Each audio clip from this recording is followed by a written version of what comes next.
જય ગુરુદેવ સૌને। આજે આપણી સાથે શ્રી કચકડવા પાટીદાર સનાતન સત્સંગ સમાજ ટ્રસ્ટના પ્રમુખ શ્રી અબજીભાઈ ધોળુ આજે આપણા કુંભ મેળામાં જે આપણે સનાતન સત્સંગ શ્રી કલ્કી વિષ્ણુ જ્ઞાન તીર્થ પ્રેરણાપીઠ શિબિરમાં જે આયોજન થઈ રહ્યું છે ત્યાં પધાર્યા છે। 2 દિવસનો અનુભવ જાણી એમનાથી।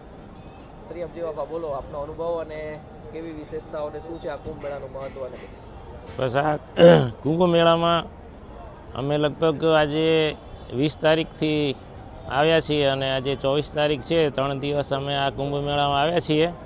તો આ કુંભ મેળામાં આપણે દરેક સંપ્રદાયના કેમ્પો લાગે છે અને એ કેમ્પમાં આપણા સનાતન ધર્મની વિશેષતા આ જમીન ભૂમિની જે તપોબળ છે એ તપોબળમાં બધાય સાથે મળી અને એકતાનો સંદેશ માટે સૌ સાથે મળી અને અહીંયા આ જે ગંગા મૈયા ત્રિવેણી સંગમ ઉપર જે ઉર્જા વર્ષોથી દર 3 વર્ષે એટલે દરેક અલગ અલગ સ્થળે કુંભ મેળા થાય છે। એમાં અહીંયા ખાસ મહત્ત્વનું એ છે કે અહીંયા ત્રિવેણી સંગમમાં જે ગંગા અને જમનાનું સંગમ અને સરસ્વતી સાથે મળી અને જે નાહવાની આપણી વર્ષોથી જે પરંપરા છે એને ઉજાગર કરી અને લોકો શ્રદ્ધાથી એને વધારે ઉર્જા માટે અહીંયા લોકો એના ધર્મની આસ્થા વધારવા માટે સૌ લોકો આવે છે। એની સાથે સાથે અમારે પણ પ્રેરણાપીઠની અહીંયા એક પૂરો કેમ્પ લગાવેલો છે અને એ કેમ્પમાં 3 કથાઓ પણ રાખેલી છે। પ્લસમાં અહીંયા જેટલા શ્રદ્ધાળુઓ આવે છે એને જમવા રહેવાની બધી વ્યવસ્થા પણ અહીંયા છે। તો એ સૌ ઉત્તમ વ્યવસ્થાને લીધે અહીંયા ઘણા બધા દરેક આખા ભારતમાંથી ઘણા શ્રદ્ધાળુઓ આવી અને અહીંયાની મુલાકાત લઈ અને પાવન થઈ અને અહીંયાથી સંદેશ સનાતનનો સંદેશ લઈને જાય છે। સત્સંગ સનાતન સમાજ એના રીતે આ બધું જ વ્યવસ્થા નિઃશુલ્ક બધી આપે છે અને હું પણ અહીંયા લગભગ 3 દિવસથી છું। તો આ બધોય આખા મેળાવડામાં બહુ સારી રીતે વ્યવસ્થા ઊભી કરેલી છે અને બીજા બધા સંપ્રદાયો જોડે પણ એકબીજાનો મિટિંગો અને એકબીજાનો સનાતનનો વિકાસ માટે આ કુંભ મેળામાં અતિ આવશ્યકતા છે।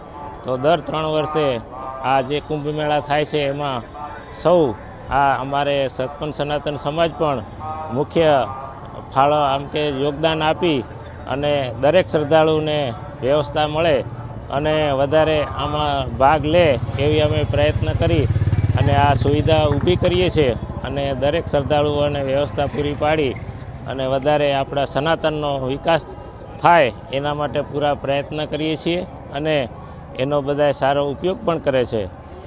બીજું આપણે અહીંયા જે કથાઓ થાય છે એમાં પણ અલગ અલગ સંતોથી કથા કરે છે। એમાં અમારે દર વર્ષે ભાઈ શ્રી ઓઝા સાહેબ પણ કથાનું અમને શ્રવણ કરાવે છે। અહીંયા સંતોને આ હરિભક્તોને પીરસે છે। તો આવી રીતે અલગ અલગ વ્યવસ્થાથી અમે આને કાયમ દર કુંભ મેળામાં વ્યવસ્થા ઊભી કરી અને સનાતનના વિકાસ માટે પૂરેપૂરી યોગદાન સંસ્થા તરફથી અને પૂરા હરિભક્તો તરફથી સેવા એ પણ બધા સંસ્થા ભક્તો આવે છે અને સંસ્થા પણ એમાં પૂરો સહયોગ કરી અને સનાતનના વિકાસ માટે અને દેશના વિકાસ માટે પૂરેપૂરો સહયોગ આપે છે। બસ એ જ અસ્તુ। સમાજના પ્રમુખ તરીકે તમે શું સંદેશ આપવા માંગશો? હું સમાજના પ્રમુખ તરીકે સંદેશ આપું છું કે આપણે આ કુંભ મેળામાં જે આપણી દર 3 વર્ષે અને આમ આ કુંભ મેળો અત્યારે મહાકુંભ છે એ મહાકુંભનો મહત્ત્વ 12 વર્ષે એટલે 12 વર્ષે અને 12થી બીજા 12 વર્ષે એટલે 144 વર્ષે આ મહાકુંભ આવે છે। તો આ વખતનો જે મહાકુંભ છે એ અતિ એક ઉત્સવનો પ્રસંગ છે।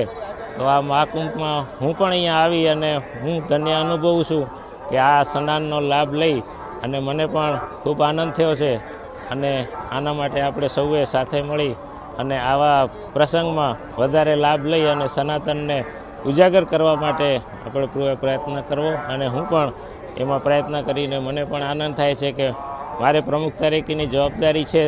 એ જવાબદારીમાં આવા સારા કાર્ય કરવાની જે સંસ્થા તરફથી મને જવાબદારી સોંપી અને આવા કાર્યની મને જે ઉપમા મળી છે અને એ ઉપમાનો આ સંસ્થાને પૂરેપૂરો લાભ મળે અને વધારે હરિભક્તો અહીંયા આવે તો અતિ આનંદની વાત છે।